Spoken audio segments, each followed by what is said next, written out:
To Jacco van Sterkenburg, who is an associate professor at Erasmus School of History, Culture and Communication in Utrecht in the Netherlands. Jacco, good to have you on the show. All right, racism is more prevalent in sports where there are less minorities, right? I mean, I'm assuming you're not going to get or encounter as much racism in, let's say, the NBA.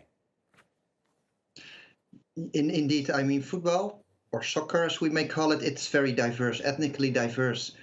On the pitch, players are present, coming from all over the world, coming from different nations, different ethnicities, which, while the crowd is usually mainly consisting of white men. So this kind of surrounding, where also emotions play a large role when your team wins or loses, this surrounding, this context is kind of an ideal mix for racism to occur. So I think within soccer, within football, it happens relatively often, although we also see it happening in other sports, I must say.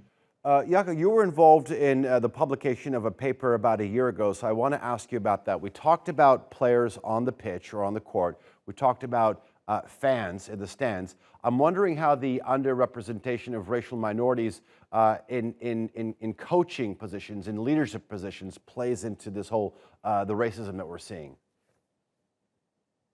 Yeah, the entire issue of minority ethnic coaches and the lack of them basically is a major problem within football. And this applies to many countries, I must say.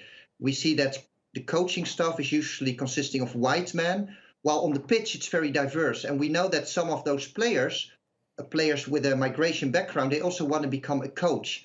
But for some reasons, it's quite difficult for them to get into the coaching staff. Because after all, what we see, if we look at the percentages, we see that in most countries, 90 to 95% of the coaches at the highest level are white men. Mm-hmm. I mean, when you and we go and watch sporting games live or on the television, we go there to enjoy the game. I mean, the harassment by supporters of discriminated athletes, it surely has to affect the performance of athletes.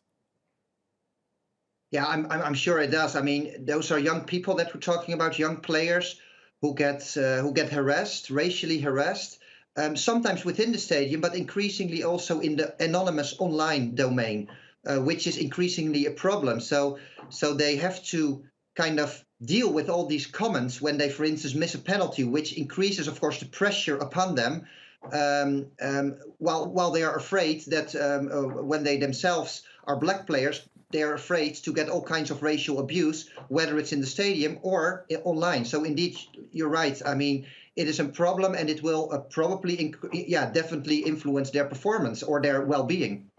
Yeah, I understand some of these steps that these governing bodies, whether it's the NFL, FIFA, or UEFA, are taking. I understand that, but talk to us about how much responsibility sort of falls on the shoulders of corporate sponsors. Yeah, I think in the end, what you see is that sponsors have an enormous impact as well within football. So what you see, if let's say a television program and if commentators or journalists use racial stereotypes, then what you see is that sponsors, they withdraw themselves from that program. And that can be quite powerful in the sense that they kind of stimulate an entire discussion and debate within society.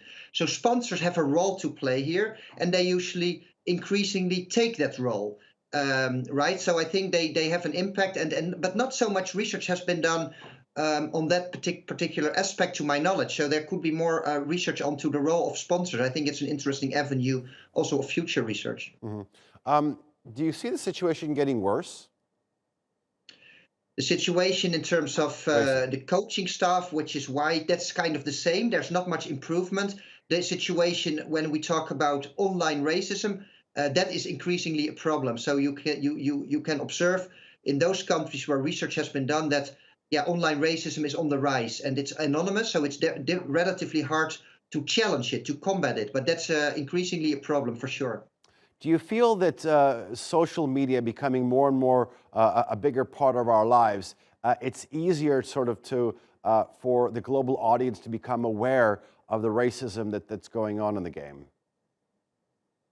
Yeah, social media has two sides to it, right? On the one hand, what you see is that online racism is on the rise. On the other hand, you also see that because of social media, people become more aware of the fact that racism exists, and they become more active in combating it. So social media usually has these two sides: a negative side, which increases the racism, the anonymous racism, but also it has potentially a positive side, making people more aware. For instance, also when professional players themselves post these racist comments on their profile, so that other people can see how racist some of the fans actually are. And that kind of can create a counter reaction challenging racism. So social media has these two sides. It can also indeed create more awareness.